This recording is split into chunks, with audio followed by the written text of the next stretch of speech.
Today is Burrito and Beach Day for me and Hunter. We went over to the Gulf and we watched the dolphins play.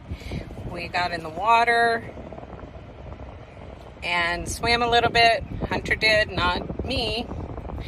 And then we're at the lock and we're walking around.